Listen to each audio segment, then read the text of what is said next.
think on that? That the Latin American leaders are finally coming together against the war on drugs. They're saying it's not working. We know it's not working. Yeah, it can never be, you're correct, it can never be eradicated. Whenever you hear a federal official, particularly a U.S. federal official, say that we can win the war on drugs, yes, we can eradicate the supply lines and so forth, you know that all this is recycling of a failed philosophy and a failed initiative, which was the war on drugs, which was kind of launched under President Ronald Reagan and taken to its zeitgeist level under President George Bush Sr. No, the war on drugs was a complete global failure, and all it's really done is it's really empowered the organized crime aspects, the drug cartel aspects. It's made them very wealthy. It's made them very powerful over the last 20 or 30 years. And now it's to a point where the corruption is so deep into the system in countries like Mexico, Honduras, Guatemala, Colombia, and many other countries in South and Central America, and also now in the United States. So we all know that a good percentage of the fresh cocaine that came into this country during the mid to late 80s was coming in through Mena, Arkansas, a few miles away from Governor Bill Clinton's mansion. And so we know very well about that operation, and the numerous testimonies have been made about that. Not many people went to trial, unfortunately, and a lot of dead bodies turned up around the governor's mansion because of that operation. But obviously, one could speculate that Bill Clinton did play his role in the Iran-Contra affair, keeping that line open and keeping it under the radar. And he was paid handsomely only a few years later as he was fast-tracked from nowhere to become the Democrats' presidential nominee and eventually to become president. Sure.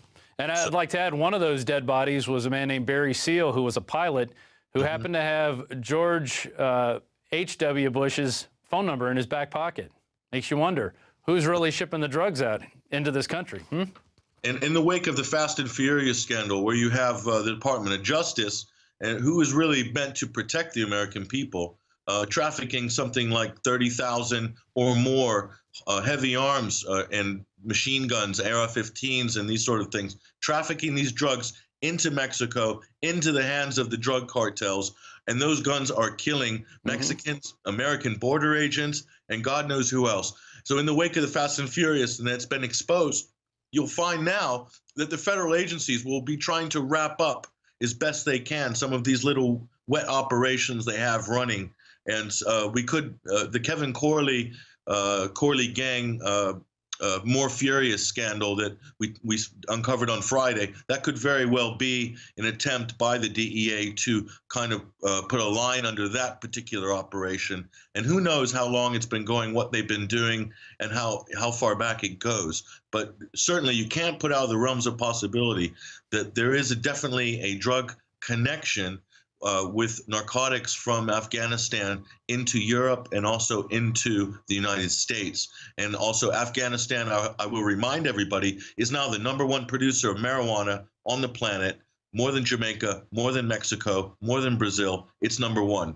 Okay, that's according to the UN's own study, and that's in 2009. Right. So it's #1 in heroin, and it's #1 marijuana. And I'll tell you what, we're the best markets for these two drugs. And I'll tell you, they are United States and Europe. So it's not out of the realms of possibility that certain members who are doing multiple tours going back and forth between the U.S. and Afghanistan over a number of years will have formed the connections necessary in order to play a role in the supply chain and using the military as cover. That's been going on since the Vietnam War. There's no point in Americans denying this, that this goes on. Yes, our boys do traffic drugs. Not all of them, but there is a hardcore criminal element.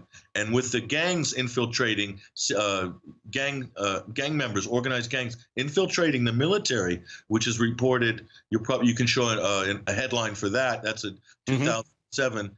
And also the military who is also recruiting ex-cons. So this is the perfect storm, Rob, for marrying what's going on overseas in terms of military theater and narcotics trafficking with the organized crime and the things that we're experiencing here within our borders in America. It's the perfect storm. I agree. The ex-con story is really disturbing, and that's from 2007. And if you guys could throw that on the screen.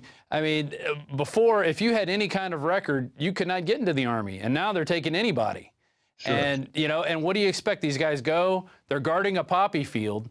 They're bringing fertilizer to these guys. They're seeing money transfer for this stuff. And they see what's going on. And, yeah, you know, what capitalist wouldn't go, hey, you know, I want a piece of the action. I want to get in on that. And so you get a guy who's of rank, he's a drill sergeant, you know, and he gets up into the system. He takes it further, and then he comes back home and he spreads the wealth to his boys. And it's really disturbing. And he's working with dozens of other military guys to make these deals happen. Let's not be naive. You know, John Boyd Walton from Peoria, Illinois, doesn't know a damn thing about trafficking drugs or what to do with them. But I'll tell you, if you're from an organized gang in a major U.S. city, you know exactly when you see it. You know what it's worth. You know how to cut it. You know how to cut it. You know what the street value is. They'll do the math right in their head straight away. So they are definitely primed to be able to take these product from the end of the supply chain and put it onto the street. They are the guys who can do that end of the heavy lifting as far as any military trafficking drugs into the United States from either Mexico or from Afghanistan or from anywhere else.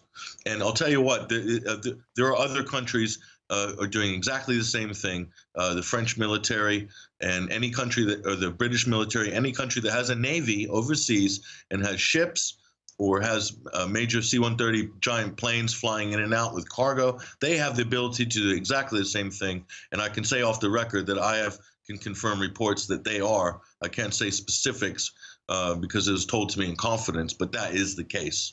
Well, I don't doubt that, and that's definitely going to come out. As more of this happens, people are going to slip up, and we'll find it, and we'll keep reporting on it. Real quick, I want to conclude here. You've got an article coming out about the Trayvon Martin case. Why don't you tell us a little bit about what's going to be with that article tomorrow and what we can expect to see? Okay.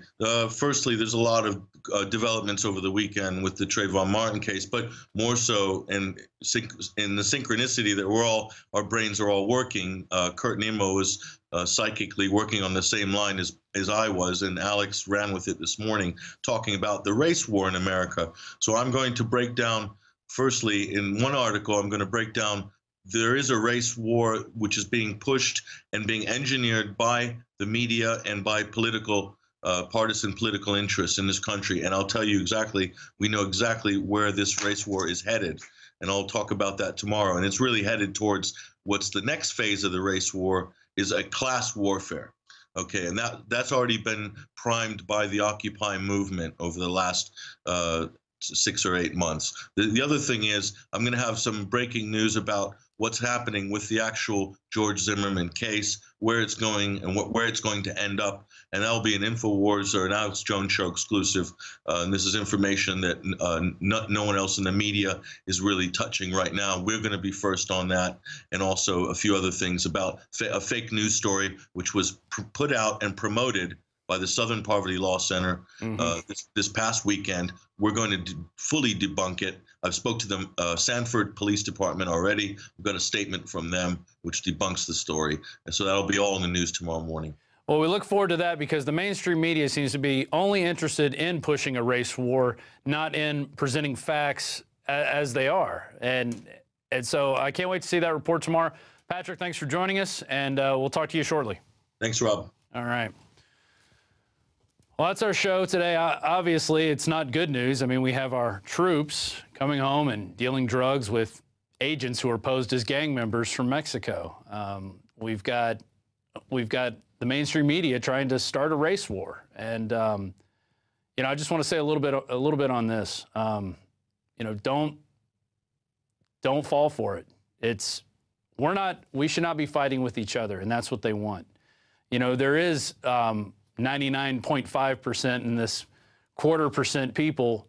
Those are the ones that are controlling things, and those are the ones we need to expose. It's not the guy down the street. It's not the hillbillies down the hill.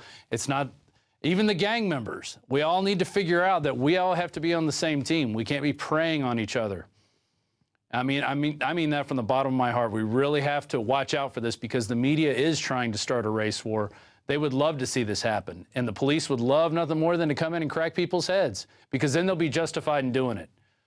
So, yeah, get prepared, get ready, but also inform yourselves of the true nature of what is going on, and do not listen to the Southern Poverty Law Center because they don't care about poverty. They don't care about the Southerners. They don't care about anything but creating more division. That's what they're interested in, is creating more division. So with that, I'm Rob Dew. This has been the INFOWARS Nightly News. If you're watching this on YouTube, please consider subscribing. It allows us to buy more cameras, send people out to get reports, hire more reporters. We're having our reporter contest right now. There's still plenty of time. We have till the end of the month. You have till the end of the month to get in and submit. You only need a 10-minute or less video. Be sure you put your slate.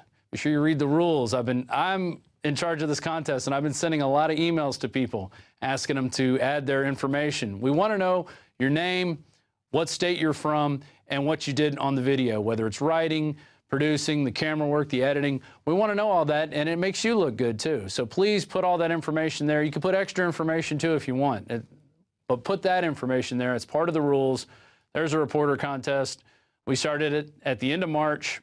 We only have, 4 rules. We put some guidelines in there for some things we'd like to see, but, we want people to wow us too. We want to see what you can come up with, and we want to see how bad you want to be an INFOWARS reporter. We've gotten a lot of great submissions, and a lot of people really, interested in this. We put no cap on submissions, so keep doing reports. All this is doing is putting more information out there in the mainstream that other people are going to come in and look at. And, you never know. We may have the next Alex Jones submitting a report here. We don't know that. I mean, it really is, the sky's the limit, and it's up to you. Get off the couch. Don't be a couch potato. Get active in what we're doing. It's not hard. It doesn't have to look flashy. It's easy to take simple stuff and make it look really good. I remember this one guy, I forget his name offhand, but he did his slate. He wrote all the information on the back of his car and shot it for 7 seconds. That's all you need to do. You can hold a poster board up. You can write it on the back of a milk carton, whatever. Just get the information in, make a good report, make it compelling, make it news. And we may even feature it here on the Nightly News. So get your entries in. You have less than a month. And with that, I'll bid you good night. Till we see you tomorrow. It's INFOWARS Nightly News.